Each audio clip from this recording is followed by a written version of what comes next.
I climbed onto the altar of a packed church and tried to rip the image of the Virgin Mary from its place with my own hands. 40 people saw me do this, and what happened next, none of them could explain. But before I tell you what happened on that altar, I need you to understand one thing. I am not crazy. My name is Valeria Hernandez. I am 38 years old.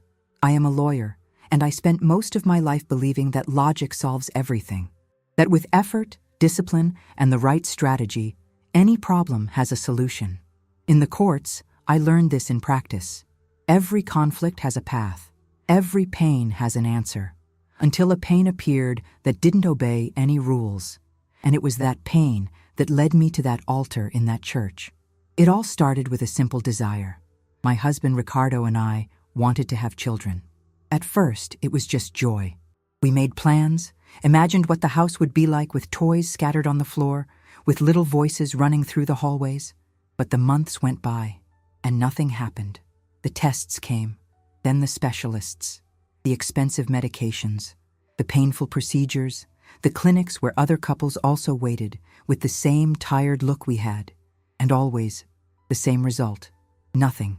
One day a doctor called me in for a talk. He was kind. He carefully explained that there were still possibilities, but that the chances were small. I clung to that word as if it were a rope in the middle of the ocean. Possibilities. For almost 2 years, I lived hanging on to that fragile hope. On the outside, I appeared strong. I defended important clients, participated in long meetings, prepared complex documents. On the inside, I was fading away. Ricardo tried to stay strong. At first, he said that everything would be fine, that we could keep trying, that what mattered was being together. But silent sadness is cruel. It doesn't scream. It just slowly takes up space until there's nothing left. Conversations became shorter. Looks became more distant. The room we dreamed of turning into a nursery remained empty, without a crib, without little clothes, without anything. Until one night Ricardo said what I already knew I would hear, that he could no longer live within a hope that never became reality. 3 months later, I was completely alone. I got divorced, and that's when that Sunday arrived. I woke up around 8 in the morning and stared at the ceiling for almost an hour, without the will to work, without the will to talk to anyone, without the will for anything. I decided to go out for a walk, without a destination, without thinking, just walking. And that's how my steps led me to the Corazon de Maria Church in Mexico City. I had never been there before. There were families climbing the stairs, children holding their parents' hands, couples, ladies with rosaries. Everyone seemed to belong to that place. I did not belong, but I climbed the steps anyway, because inside me there was a question that had been consuming me for months, a question I needed to ask out loud, even without knowing to whom. Why did God allow so many women to be mothers, but not me? I still didn't know what I would find inside, but what happened that morning changed absolutely everything. When I entered that church, I had no plan. I sat in the last pew, trying not to draw attention. The air smelled of candle wax and old wood. The light streamed through the stained glass windows and spread colors across the stone floor. The Mass had already begun. The priest, a calm-voiced man named Alejandro Ramirez, was speaking about faith, about trusting even when we don't understand God's ways. I wasn't really listening. My mind was somewhere else, until my eyes began to wander around the church. A few rows ahead, there was a family with 3 small children. The mother was trying to keep her children quiet, while the father held the youngest in his arms. A little further ahead, a young couple sat holding hands. Near the altar, an elderly lady was praying silently with a rosary between her fingers. Everything seemed peaceful. Everything seemed normal, until I saw her, a pregnant woman, sitting next to her husband, who had his hand protectively resting on her belly, as if he were guarding a little miracle inside her. I immediately looked away, but the pain had already entered.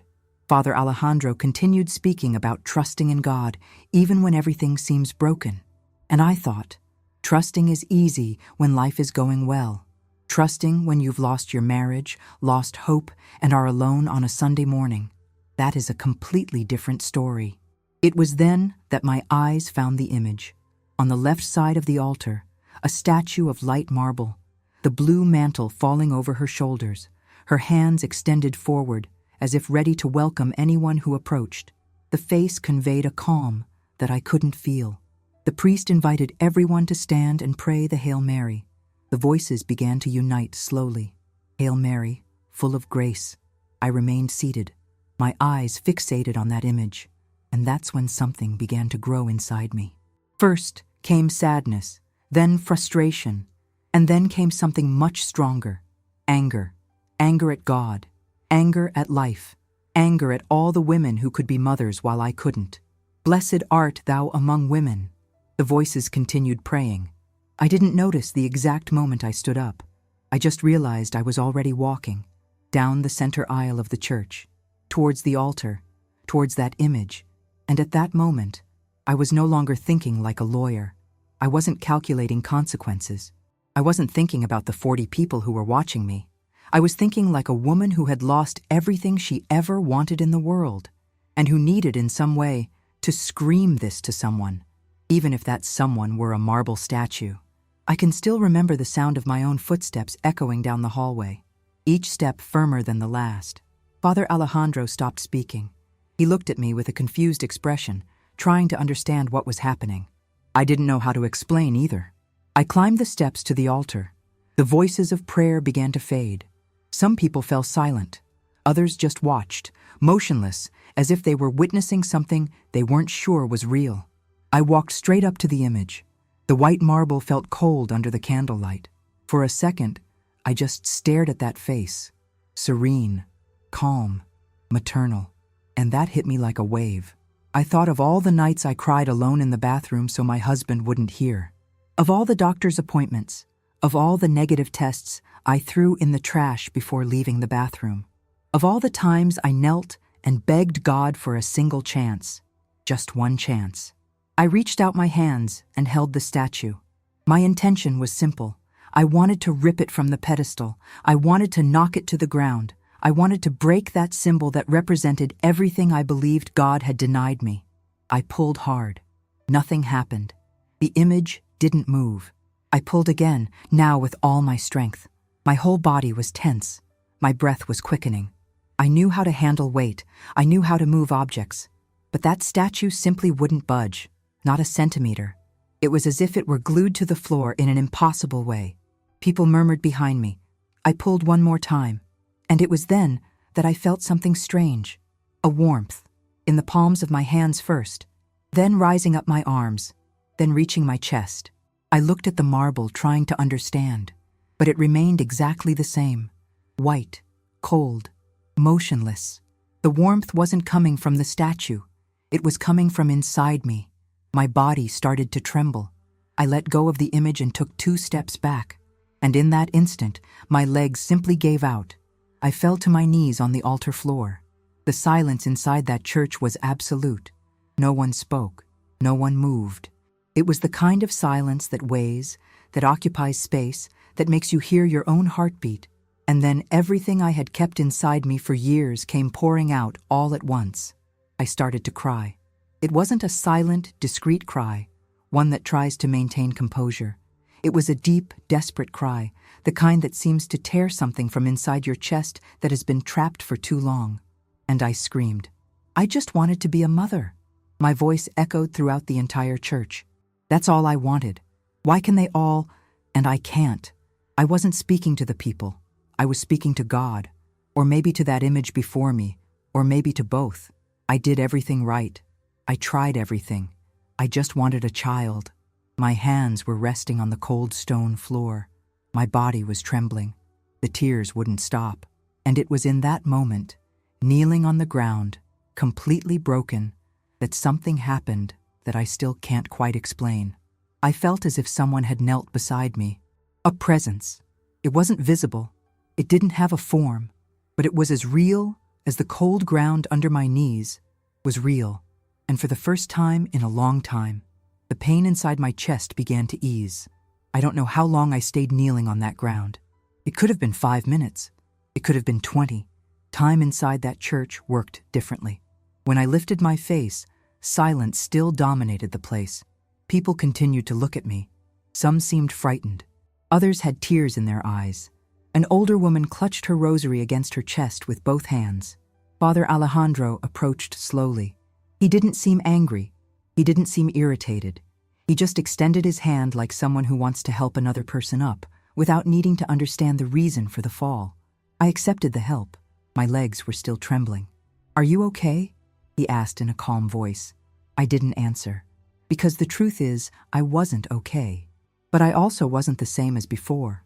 I walked down the steps of the altar without looking directly at anyone. I walked down the central aisle and exited the church. The sun outside seemed stronger. Or maybe my eyes were just too sensitive.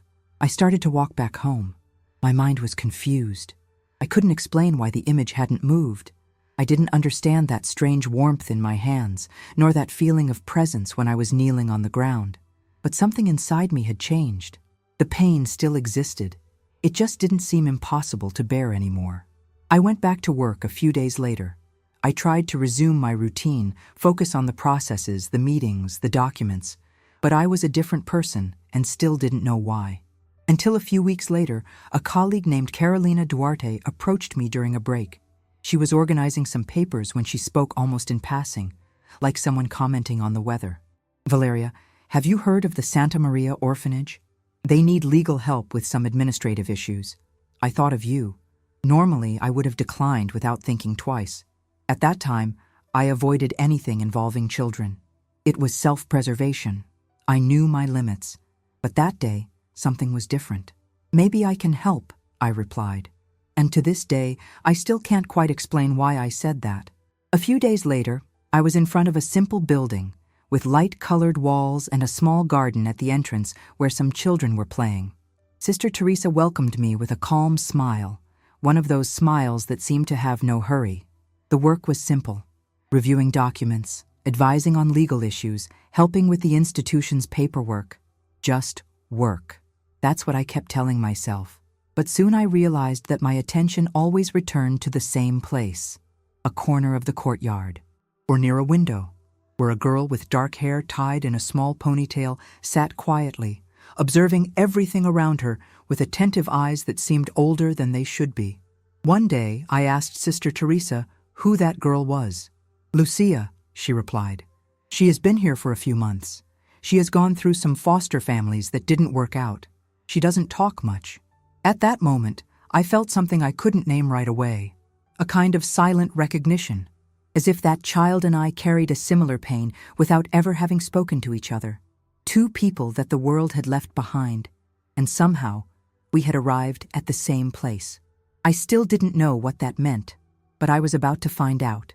In the following weeks, I started visiting the orphanage more frequently.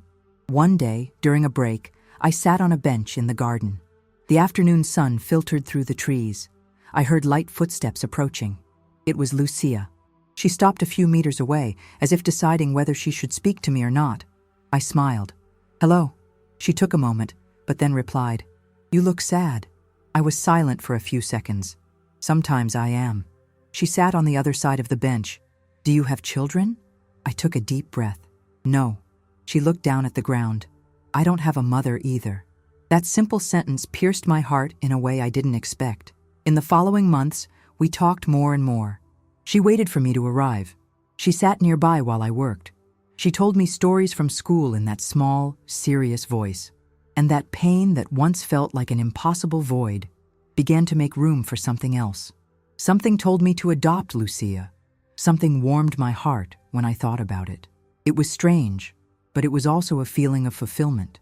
One day I asked Sister Teresa about the adoption process. It wasn't easy. It took months of paperwork, interviews, and evaluations. But I had already made my decision. I wanted to be Lucia's mother, and I succeeded in adopting the girl. When Lucia first walked into my apartment, our home now, the room that had been empty for years, finally came to life.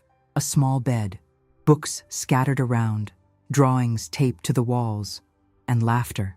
Sometime later, I went back to the heart of Mary Church, with Lucia by my side. When the people stood up to pray the Hail Mary, my eyes found that image on the altar again. The same one I had tried to tear away. This time, I didn't feel anger. I felt gratitude. because that day I thought God had denied me everything. But now I understood. The miracle didn't happen the way I asked for it. It happened the way I needed it. And when I held Lucia's hand at that moment, I finally comprehended. The image didn't move, but my whole life changed. Thank you for staying with me until the end. If you made it this far, write your name and the city where you are listening from. I want to know how far my testimony is reaching. Leave your like, subscribe to the channel, and turn on notifications. May God and the Virgin Mary bless you always.